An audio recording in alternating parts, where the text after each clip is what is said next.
All right, good morning, good afternoon, wherever you may be. Welcome to FeedZai webinar, Best Practices for Utilizing AI in a Multi-Rail Instant Payment World. My name is Danielle Gotkis, I'm VP of Marketing at FeedZai, and today I'll be the moderator for our webinar. Before I introduce you to our esteemed speakers, let's go through a few housekeeping items. We have about 45 minutes of content planned for you today, with 10 to 15 minutes or so left for Q&A. However, if at any point during this webinar you do have a question for one of our panelists, please use the QA option in the Zoom control panel on the bottom of your screen to submit your questions. And we will attempt to either answer them during the presentation or at the Q&A portion of the webinar. All right, so let's move on to the topic of our webinar, utilizing artificial intelligence in the multi-rail instant payment world. If you are managing fraud or AML at a bank or a payment processor these days, you know that implementing machine learning is table stakes. We're going to be touching on this topic on and on today. But let's see what we're going to be discussing. We're going to be covering things like other proven approaches to maximize the power of AI. What are some of the best practices to implementing advanced machine learning across a fraud team, an AML team, or perhaps across both of the organizations? And are there any best practices that financial institutions should adopt?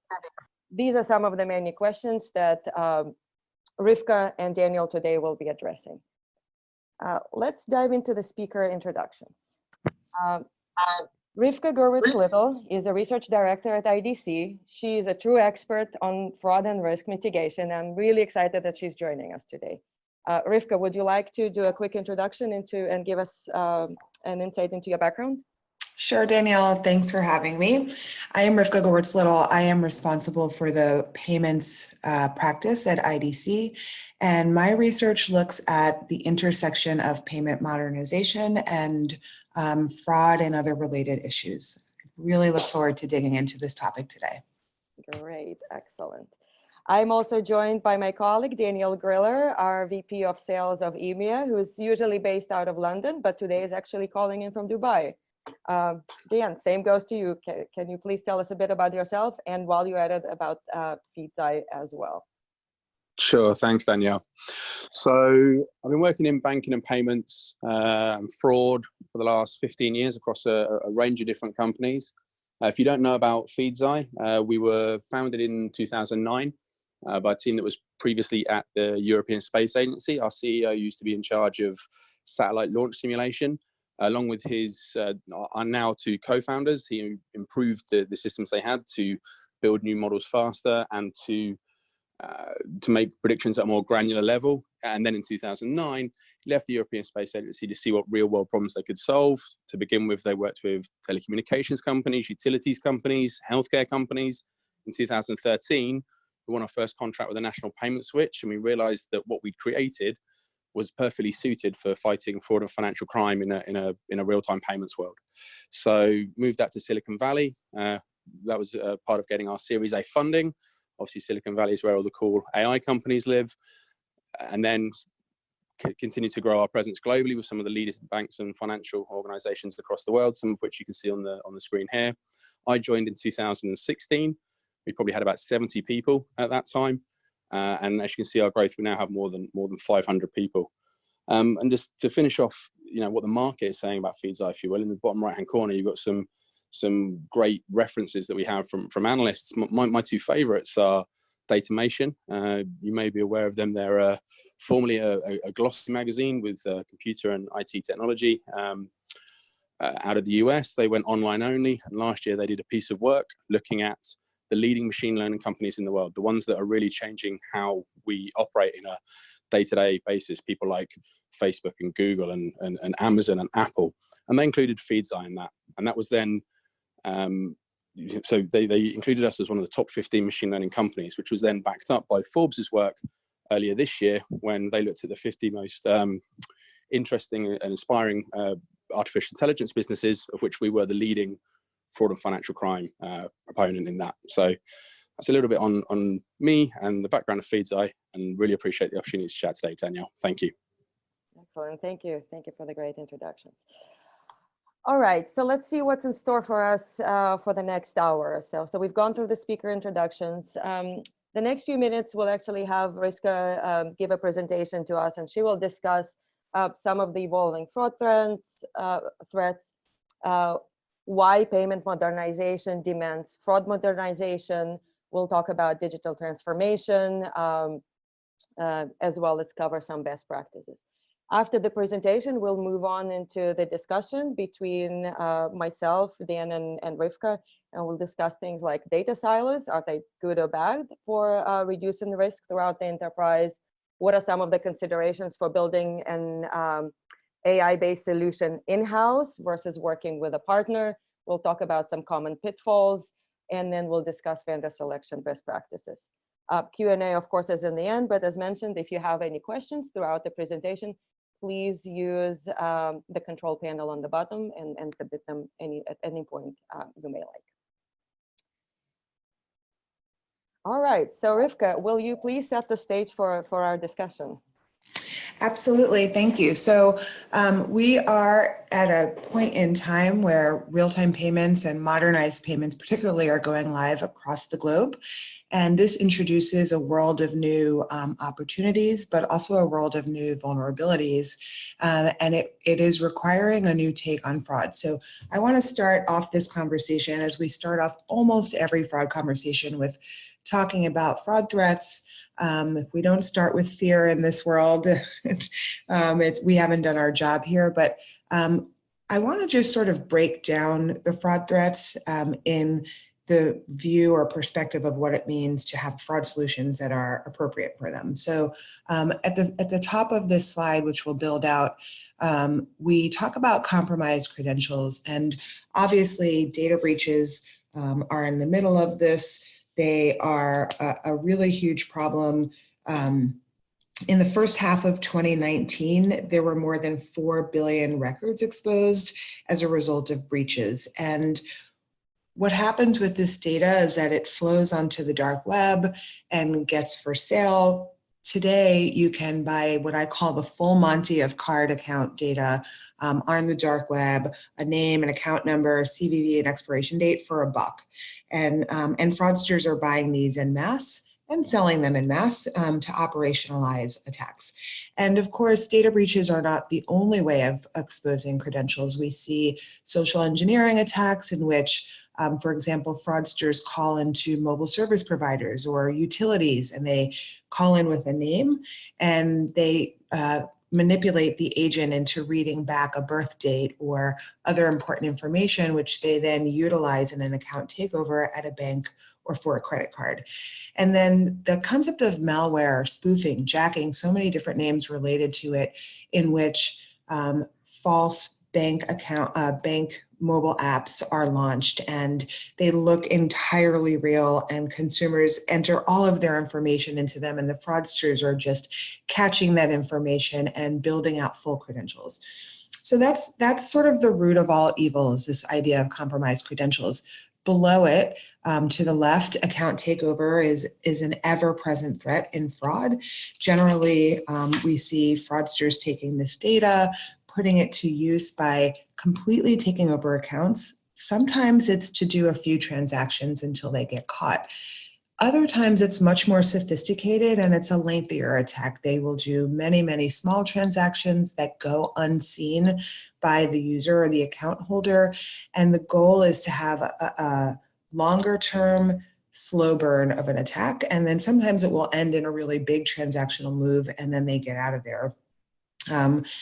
What you see, though, to the right, these compromised credentials are also being put to work for new account fraud, right? And one of the things that we're seeing growing all the time is the establishment of mule accounts. And mule accounts are essentially made so that fraudsters can move money in and out of a bank or some other institution.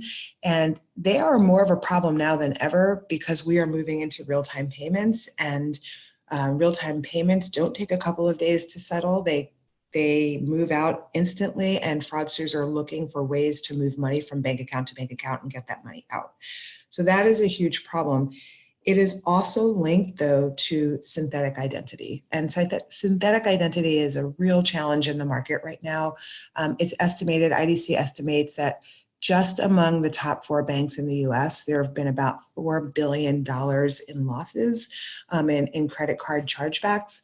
But the interesting thing about synthetic ID is that it's also connected to mule accounts. So synthetic ID is when fraudsters take a shred of real data, so maybe a name and a social security number related to a thin file person or someone who has been incarcerated, so that number has been unused, maybe it belongs to a child, and then they pair it with a range of other data, and they essentially establish a brand new entity. We've seen it a lot in credit card, where they're able to take out whole new credit cards under false credentials, but we're also now seeing it more often used in mule accounts, to establish mule accounts, and that's pretty scary. And then at the bottom there, where it says automation and AI, I always try to remind people that all of this data is only as good as how fraudsters put it to work. And what we're seeing now are these sophisticated fraud rings, which have at their disposal their own sets of AI and their own automation or bots that are using this data to do sort of mass attacks. They're doing card testing and account testing and making these attacks move more quickly. So just on the next slide, what you will see is, as an example, the mule account problem has become so big and so daunting that the FBI has actually launched an entire PSA campaign around it. This one particularly is aimed at victims who were manipulated or socially engineered into opening an account, which acts as a mule. But the problem is global. VocalLink did a study in the UK where faster payments has been live since 2008, and mule accounts have been a problem for a long time. They looked at the data of 12 financial institutions representing the large majority of accounts in the UK, and each one of them had a significant mule problem. So the other thing I want to note here is that as a whole, fraud solutions have not necessarily been built, certainly not built to identify synthetic identity fraud, but very often they're also not built with models that understand the patterns related specifically to mule accounts. So that's a really big challenge for us. And then this is the last sort of point I want to make around moving fraud trends, which is that as we move into a time of real-time payments, which is, again, a really exciting time and a time for celebration because we can innovate so much, the financial institutions and others who provide these payments are just as excited, and they're putting out these big marketing campaigns around it. And I want to be clear that I am not beating up on Zelle particularly. This has actually been the case with instant payments, P2P and otherwise, across the globe. But when we do these big marketing campaigns, we are often giving fraudsters a blueprint for attack. And what I mean is you see these weird little circles. So on the left, early warning was announcing not only when Zelle would go live, but which banks would be participating. So fraudsters, read press releases probably more than consumers do, to be honest. And what they came away with is Bank of America and US Bank would be running real-time payments on which date they knew, and off they were to the races and planning to attack these two banks to get money in and out.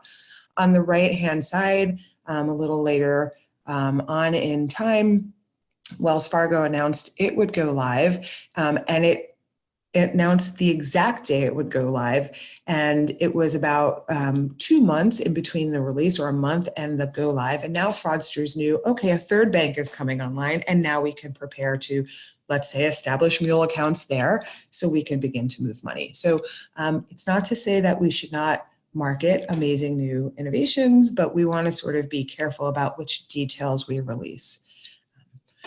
So that's enough of my fear.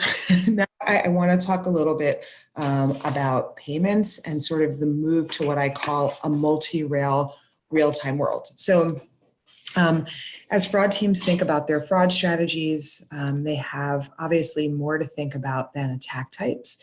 Particularly now they need to think about what does payment innovation mean for them? And before we even talk about what payment modernization poses in terms of challenges, I want to just say that we've learned this year of all years that real-time payments is not a thing. It doesn't look like one rail or one set of services. It's a fast-changing set of innovation. So I will use the US as an example, although it's sort of happening everywhere. In 2017, the clearinghouse went live with real-time payments. Super exciting, instant payments, corporate use cases, brand new payment types. So request to pay came to life. Many of the big banks spent a lot of money connecting and beginning to think about what does fraud coverage look like. And then this year, the Fed announced it would launch FedNow, another real-time rail, set to do much of the same of what the clearinghouse is doing. And the banks, as you can see here, the big banks were very frustrated. They had already spent money and invested in the clearinghouse. The smaller banks were pretty excited about this. Their feeling was that they would be better served by something from the Fed. But in the meantime, SWIFT launched GPI, and there are a number of cross-border payment schemes coming live. The overall message here is that you need to have payment settlement systems which handle a multi-rail real-time world.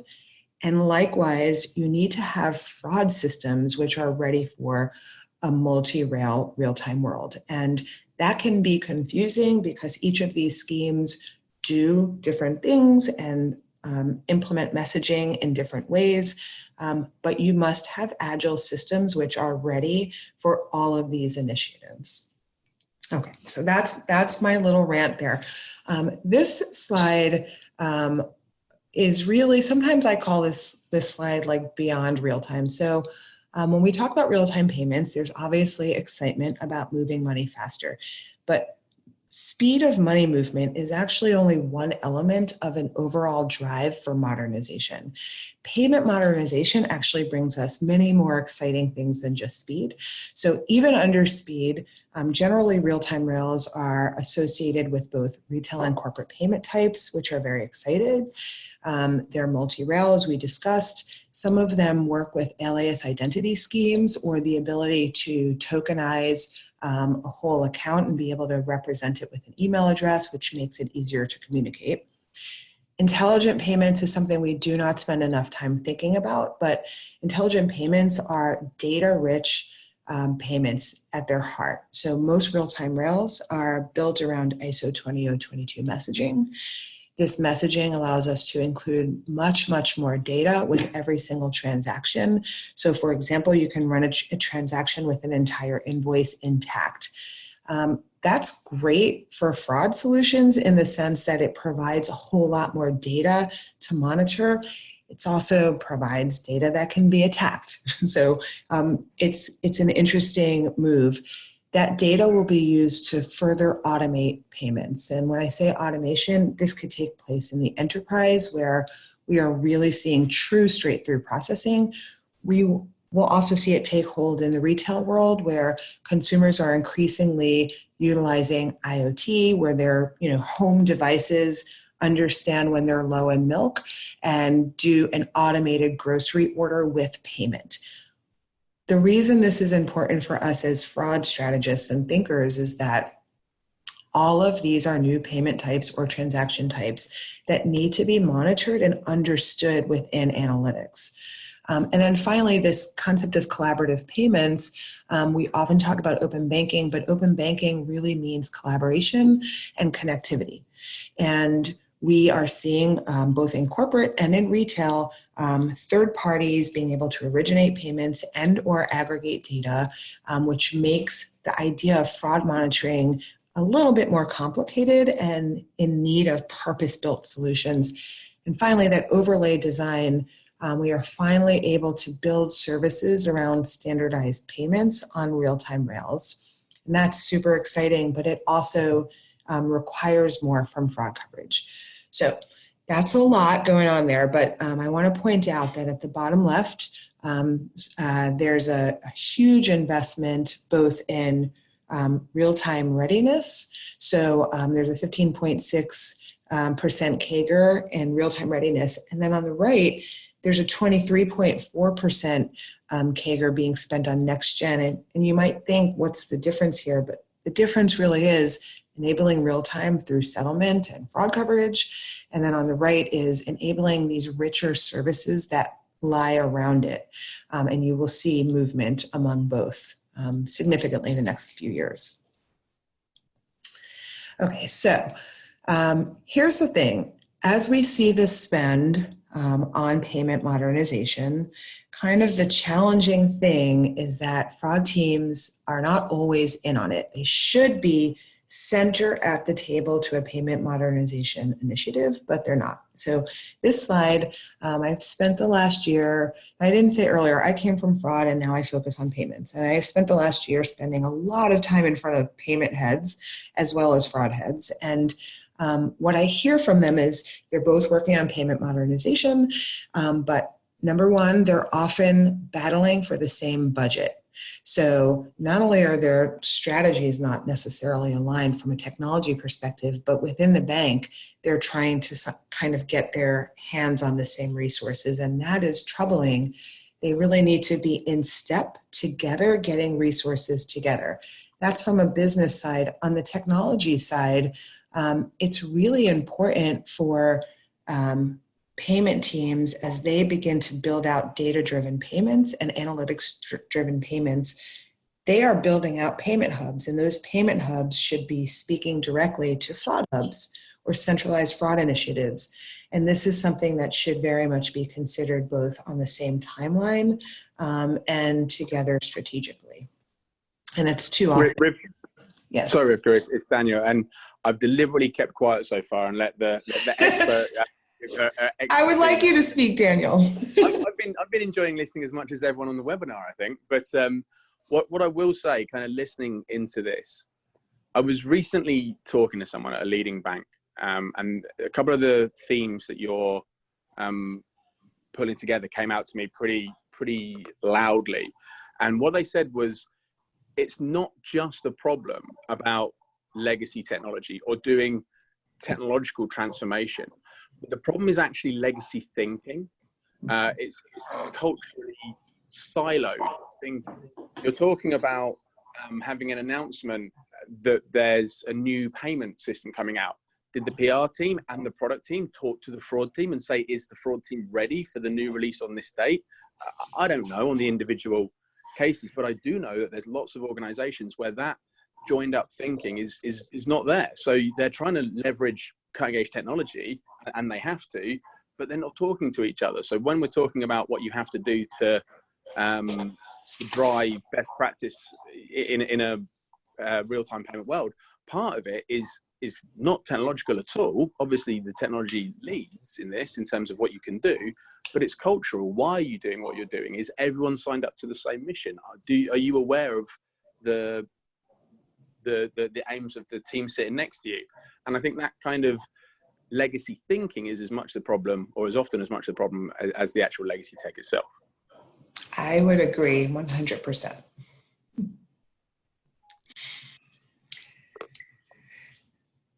Okay, so we talked about fraud threats and we talked about investment in payment modernization.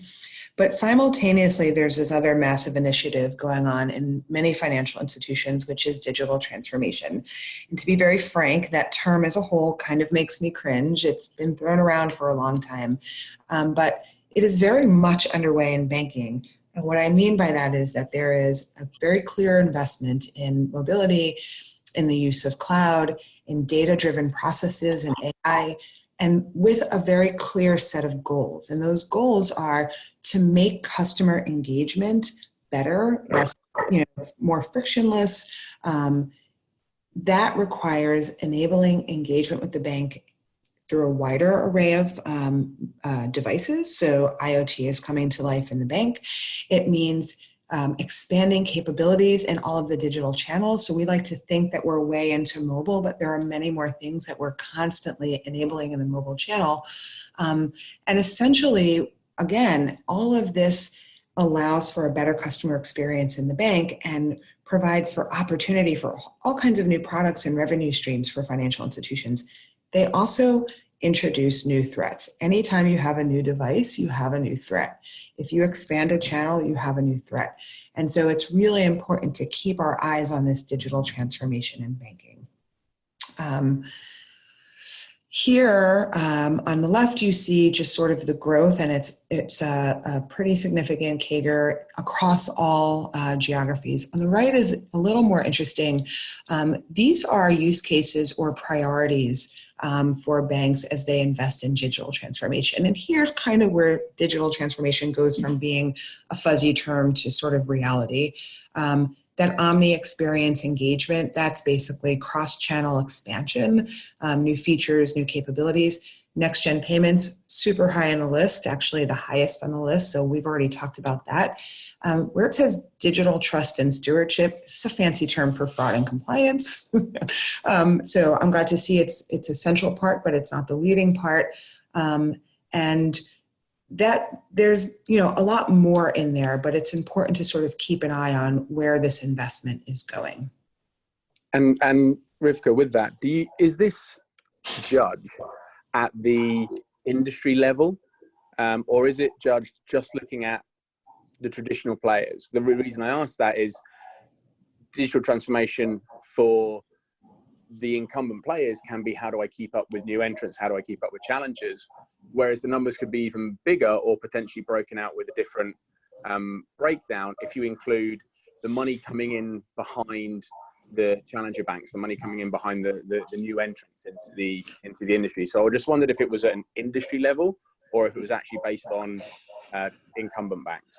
So that's such an important consideration, what you just pointed out. These numbers very much represent incumbent banks. I expect over time, as challenger banks are around longer, our research will continually reflect that. But I will tell you that in working with many challenger banks, while we wouldn't necessarily call it digital transformation because they're digitally native, what we will continue to see is digital expansion. So they come live and they say, you can do banking through these kinds of devices on these channels. That is not static. They will continue to add the kinds of devices and capabilities and channels.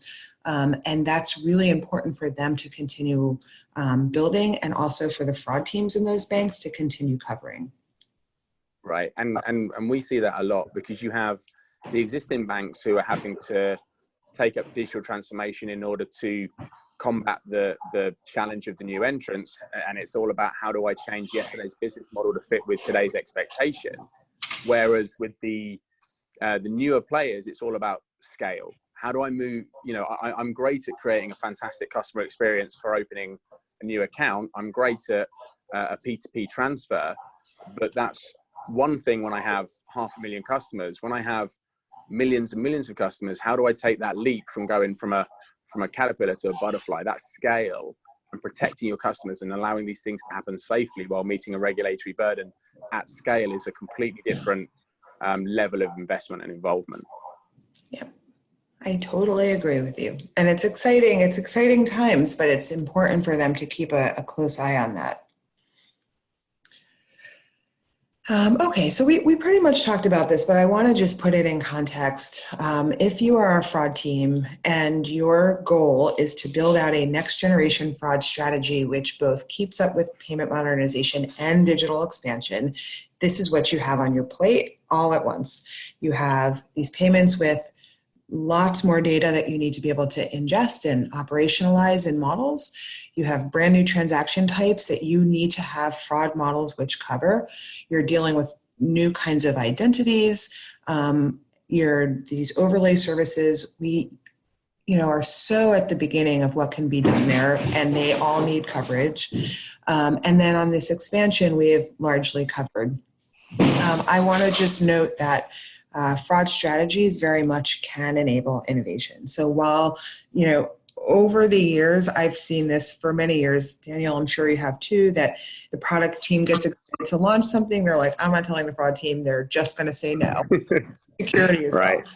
Right. So this, my sort of message to folks as I advise them is that we should see fraud strategies as an enabler of innovation and not an inhibitor of innovation. And that is the bottom line. And that can happen in only one way. which is not going to be a surprise to anyone on this call. But the bottom line, the table stakes here is machine learning, real-time monitoring. And machine learning also is now becoming buzz, as is AI, but there's some very real elements to it. So the first thing and the most important thing is, if you are looking to build a fraud strategy, which really is open enough to handle all that innovation, new devices, new channels, et cetera, you need to be data-driven first. That is the first and foremost thing. And in fraud solutions of old, where we had some very interesting decisioning, they were not necessarily agile enough or scalable enough to take in all of the kinds of data that you really need to gain a holistic view of risk. And that data is data that is within the bank across silos. It is outside the bank and works as enrichment data, but it is all crucial. Then, in order to have all that data make sense, you need to have analytics, which both can scale and unearth nuance patterns. They also need to be adaptive, because we learned in the beginning of this in our fear section that fraud patterns continue, but they continue to change. And analytics need to be adaptive enough for those changes. Analytics are great when they're machine driven, but they're also based on human learning. Oftentimes human fraud experts that have been doing this for many, many years. But in any case, they must be continuously learning, whether they are being trained by humans or adaptively learning in an automated way. It needs to be continuous.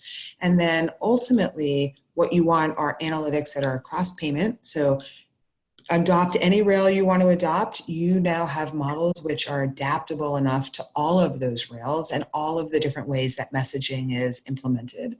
And you, of course, want a cross-channel view. And by cross-channel, we mean more than mobile and online. We mean marketplace and APIs and all other kinds of things we don't even know yet. And then, of course, as always with fraud, we need sub-second decisions and actions.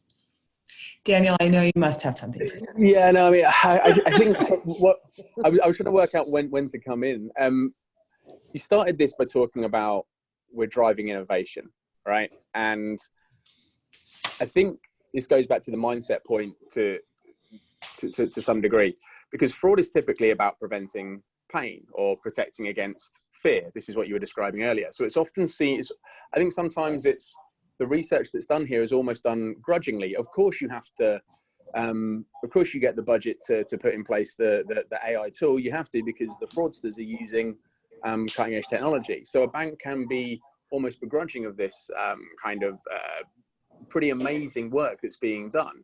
But actually, if you turn that around, you're innovating in a place where, of course, you're doing it to protect people. But what's the next logical application on what you're learning, right? You become a research hub for your bank, and that means that actually you're helping the bank to grow its capabilities and better serve its clients. I mean, the final couple you have here is sub-second decisions and instant actions on decisions.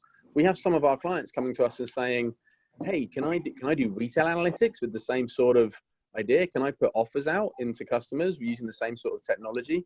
So again, it's the mindset shift, and I think it is happening in a lot of places, but it's the mindset shift of, yes, you are innovating to try and prevent fraud. You are innovating to try and stifle those fears, and you're innovating to try and protect your customer base.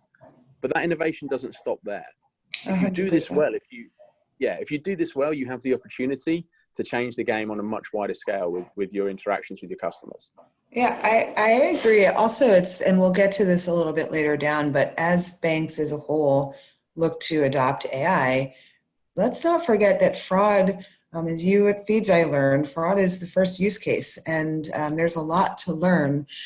Just go back one slide. I just want to point out one final thing before we get out of this, which is that historically, fraud solutions have looked at transactions, and that will always be important. It will never stop.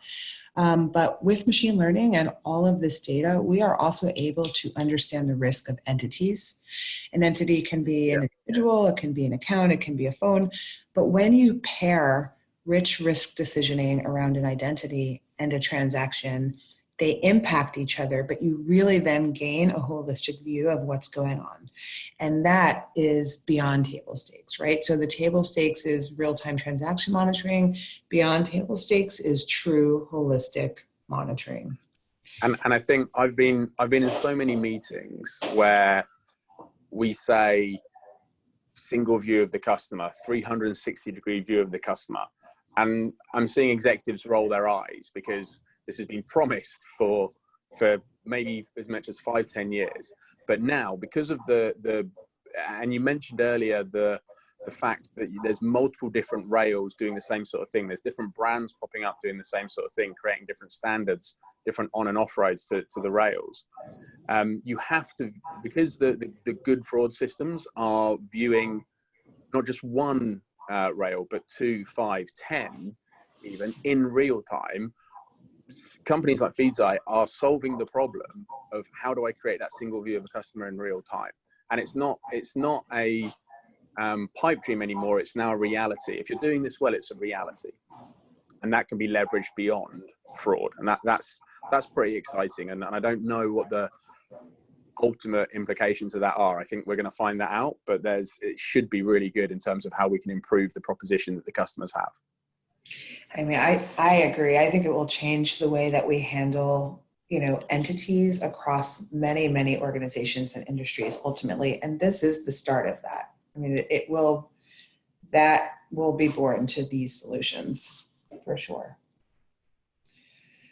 This is just, again, some numbers. On the left, what you see, and I was actually kind of surprised by this number, overall banking spend on AI by 2023, which is around the corner, is $27 billion. That's a lot. Those use cases are pretty much varied at this point. They are everywhere from IT automation, and that's not on here, but I'm just, the back data is anything from IT automation to bots and recommendations and marketing.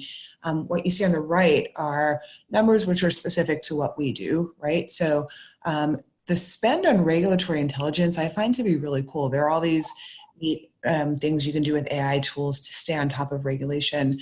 At the bottom, I just want to point out that you see we have broken down fraud analysis and investigation separately from automated threat intelligence. The use of AI in optimizing the operations in fraud and AML is really important. We spend a lot of money in this industry just on manual processes and investigation, and AI tools play a significant role there. So that's sort of beyond the monitoring, but just as important. And then intelligent process automation covers a lot in the bank, but also we fall under that, right? So there are all kinds of manual things that we do today that we will not need to do in the longer term. And then this is my final point, which is as these real-time rails come online, many of them, not all, but many, including RTP from the clearinghouse, including the new payments platform in Australia, are running network-based monitoring, and including SWIFT. And what they're looking at with those tools is anomalies which indicate fraud among large flows of payments between institutions or between entities. And that's a really important kind of fraud monitoring. It doesn't eliminate the need for the monitoring that occurs within the institution. But in the best case scenario, and I am not saying we are there, where we need to be, is the monitoring or alerts or scores that are produced in the network should be fed into the bank and vice versa. And I have to say that the folks at the clearinghouse and also in Australia, they're working on this and they're making it clear that they're working on it. But every fraud team should sort of have this in their longer term view. And I call it multi-level monitoring. You can call it anything. I made that up. You can call it whatever you want to call it, but it's heading. And then I just will end out here with some recommendations. So I could give you a list of recommendations a mile long. There's so much to consider, but I will say this. I honestly believe that the adoption of modernization is forcing a fraud refresh, and it should be. It's a great time to rethink your fraud strategy. Within that, you'll have tech considerations and organizational considerations, and both are important. On the tech side, I would say this. I could literally knock off everything on the left and say, find a data first strategy. If you are assessing vendors, you want a vendor who's going to come in with a data first strategy, because until now, we have not known what to do with our data, both transactional data, but also known frauds.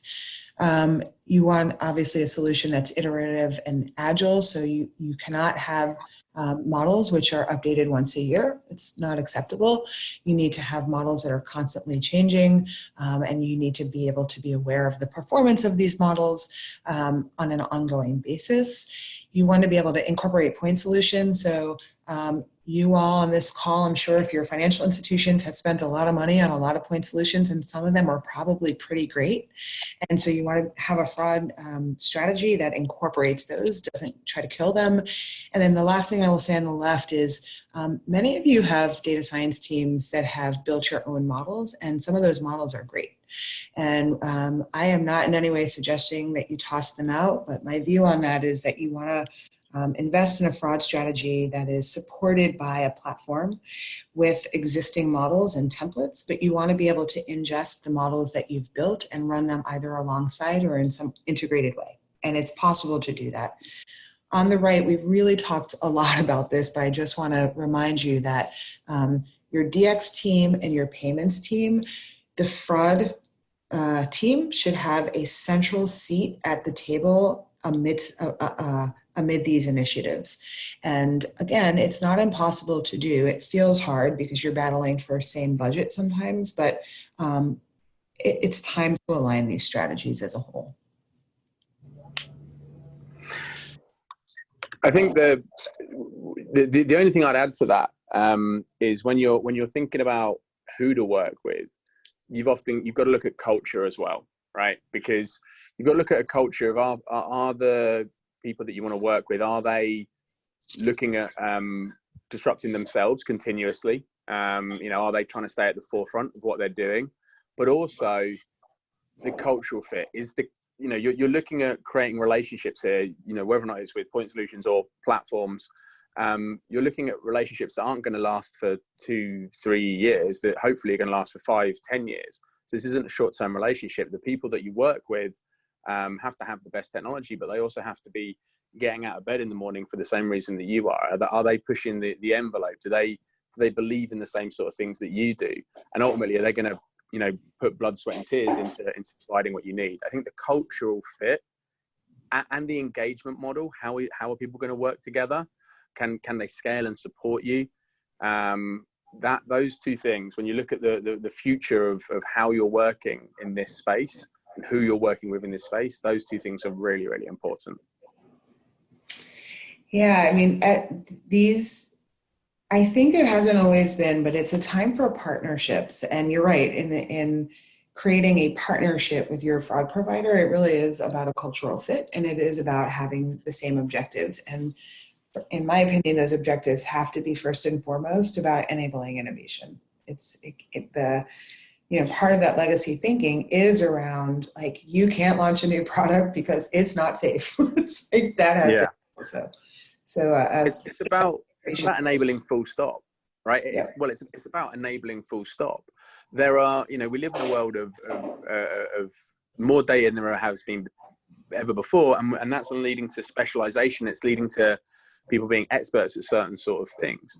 You're talking about businesses that have created their own models. Absolutely, we want that. But sometimes, and you talked about companies that have gone down the build route, and I often ask myself, and it goes back to why you're getting out of bed in the morning. What is core to what you're doing?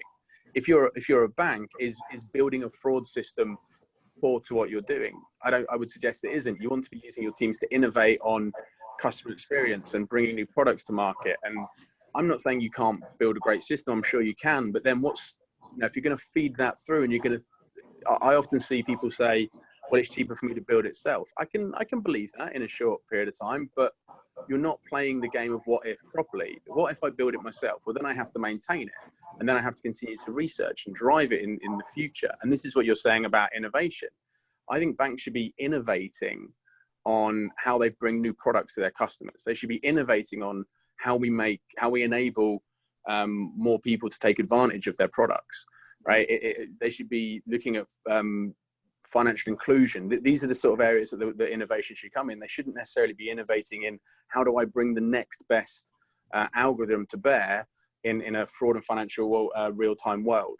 So focus, but still work in a way that they own it, and because the expertise to run the risk exists within the bank, but let the technological strain be picked up by technological partners. That's why they get out of bed in the morning. Yeah, I will tell you just a brief story. This is in the merchant world, but it's similar thing. I was talking to a head of fraud, and I said, "So, why did you partner?" And he said, "Listen, I innovate on fashion. That's what they do. We look to get fashion to market as quickly as possible. I don't want to spend my resources dealing with fraud entirely." And it was like, and he was by that way like a technology person. He wasn't, a fashion designer, but it, you do sort of want it delivered to you in a working way. And it's not to say that you shouldn't have self-build and development capabilities. You want to be able to empower the data scientists that are in organizations, but I don't think that they need to be folks who are keeping up with the kind of a release cycle that is associated with a fraud solution. I mean, that's, a lot of development goes on there and a lot of maintenance and management. And I think it's to note that there's something I forgot to say earlier too, which I want to point out, which, back when we were talking about the banks investing in AI and for these other reasons, fraud was and is the first AI use case live in banks and also in many other places. And in large part, what the fraud teams and their data scientists have learned should be taught to the rest of the bank.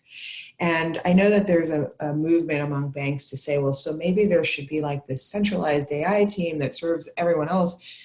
I don't think that fraud teams can be treated as a client of a centralized AI team because it's too specialized and it's too sophisticated. But I do think that they should be a central part of that initiative. And in fact, they should even be acting in an advisory role to it. So that's another sort of, it's a little separate, but I think related to that same sort of cultural thinking. No, I completely agree. At the end of the day, AI, machine learning, whichever buzzword you want to put on it, is the best current tool for doing what's already been done faster and more accurately. If you look at the way that fraud and financial crime was managed several years ago, people spent a lot of time analyzing data and then putting a rule in place, right, when they worked out what it would do. This is the same sort of thing, but it's now faster, and you can automate a great deal of it. And the statistics behind machine learning allow you for greater accuracy. So you still need all of that expertise behind those parts. But I think where I struggle is with the idea that AI for AI's sake. That's not the point. It's AI to solve specific problems. It's a tool to solve specific problems, and that tool needs to be wielded by experts. Yeah. So this is actually the perfect segue to the rest of our session here. We actually have only 10 minutes left, and I'm glad to see a very lively discussion here. But we do have some questions from the audience, and I also do have an important question to ask you that really ties well into this last few minutes of the conversation here. On the build versus buy, how do you go and select a partner?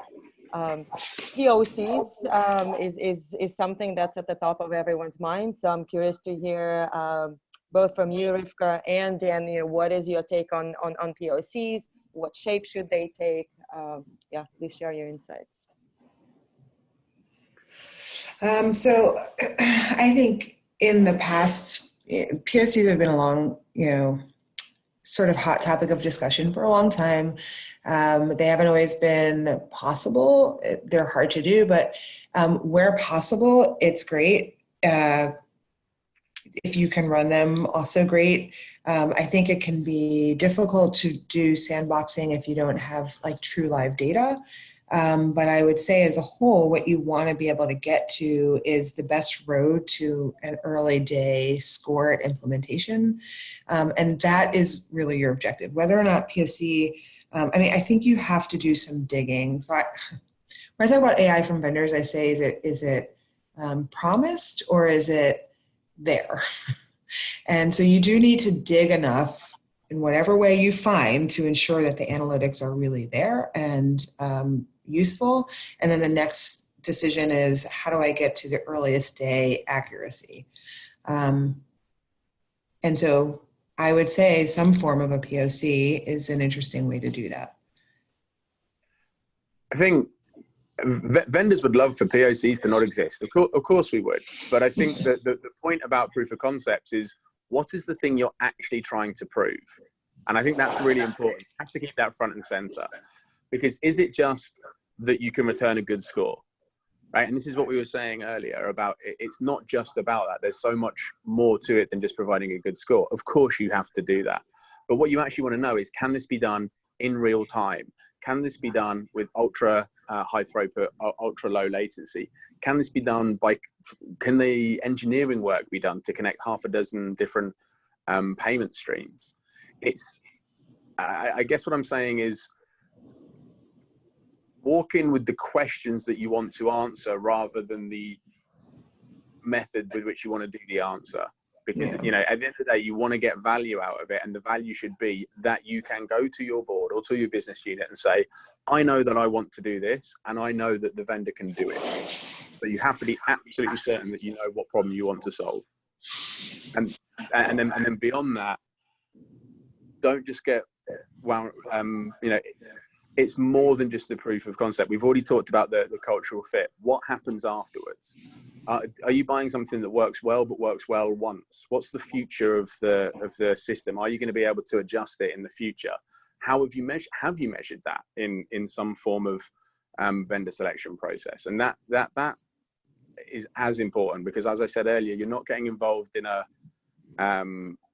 1 or 2 year relationship. You're looking at something much larger if you're invoking this kind of platform idea. So absolutely, proof of concepts, and they're not going away. They're incredibly important to businesses' selection processes. What I would say is, make sure you know the questions that you want to answer, and then talk with your vendors about what's the best way to get those answers. Great. Got a couple of questions from the audience here. First question is for you, Dan. When we talk about monitoring the customer holistically, what kind of data do you examine? I'm not a data scientist, but I think the answer would be, what kind of data is available? That's the answer that it should be. We're talking about living in a real-time world, and we're talking about living in a multi-rail world. We've got clients that we're managing a dozen different payment streams, all in real time. And when you're judging one of them, you're looking at what's happening on all the others as well. That's the sort of thing that's possible today. So the full 360-degree understanding of what's going on with your customer, all the different touch points that you have, so that when you make a decision on a customer's interactions with you in one part of the world that you have with them, and then something else happens elsewhere, if you've just prevented fraud on their debit card, and then the fraudster tries to hit the credit card, and then they try and hit in-app payments, you need to have a system that's looking at all of those things all at the same time. Because maybe, velocity in one channel is not the only point. It's velocity across all of the channels, for example, and that's only one example. So the answer, I'd say, not what kind of data do you examine, I'd say what kind of data is available, and it should be all of the data. I need to be able to do all of it in real time. Mm-hmm. So you can have that dynamic risk score of the entity at any given point of time. Exactly. Great. Another question, and that one would actually be a good question for both of you to answer. If my institution has limited data science resources, where should I focus my machine learning efforts? I mean, that is a perfect example of when the best thing to do is to seek out a fraud solution which incorporates machine learning but makes it accessible to business users. And there are, solutions that exist that enable you to do modeling and other kinds of performance reporting and important things that data scientists do with your existing fraud team. I think completely agree with Rivka. What I'd add to that is maybe a little more literal answer. Where should you focus? Probably where you have the most pain right now. Where can you make the most material impact? None of us do this because you know, we're bored. We all do it to achieve something, right? We all have goals and aims of and mission statements that we're trying to live up to, or we're trying to make come true. So where can you provide the most impact in the shortest period of time? That's where I'd start. Excellent, excellent. Another question. We didn't actually discuss AML at all during this conversation, but I think a lot of the topics are relevant to anti-money laundering and the use of AI. So what are some of the biggest opportunities specifically for using AI in AML use cases? How about real-time scoring? Can we use some of what we've done with the advancement on the fraud side and then bring it to AML? We all know AML is looking at historic investigations rather than real time. So is that an opportunity? So I'm going to hold out on whether or not there should be real-time AML. I think it's you could go either way on it, but I do believe that we are entering the era of machine learning in AML. And that doesn't necessarily mean it has to be real time. So if you take sophisticated fraud style analytics and you apply it to understanding entities in a deeper way, you are able to push past that sort of checkbox AML that we've become used to, but also you create better models. And when you create better models, you reduce your false positives. And so you will have a very significant impact on the cost of operations related to AML by using machine learning, and it doesn't even necessarily have to be in real time. Yeah, so I just the part that I'd add to that is you talked about reducing false positives. That's the buzzword that everyone's driving for, but how are you doing that? Well, we've already talked about the huge amount of data that's growing. Well, you want to use artificial intelligence and machine learning to find the trends in this incredibly data-rich environment that we're now living in, to understand what normal and abnormal looks like. And to Rivka's point, I think in the near future, you can see regulators going to the fact that it's real time, but in the near term, so I think real time AML transaction monitoring is 3 to 5, maybe even 7 to 10 years away, personally. I hope probably 3 to 5. But I think what can you do today? What's useful today? Providing context, automating the stuff that takes an awful lot of time. You have to do a huge amount of investigation, which is often just data gathering a lot of the time. What if the machine learning model can say, actually, I can look at all of this data, and while I've breached a specific threshold, actually, it's pretty normal for this customer, and I can show you that it's pretty normal. The machine learning model can explain why it's normal. So there's absolutely applications today that have nothing to do with real time, applications of artificial intelligence and machine learning in the AML world. Excellent. Well, thank you so much. This actually wraps up our webinar. We're at the top of the hour. Rivka and Daniel, really appreciate taking the time and for the detailed explanations. Thank you to everyone from the audience, especially to those that have asked questions. We will be following up with a recording of this webinar in the next couple of days. Have a lovely day. Thanks so much. So fun. Thanks for having me. Thanks, everyone. Bye. Thanks, Rivka. Bye-bye. Bye.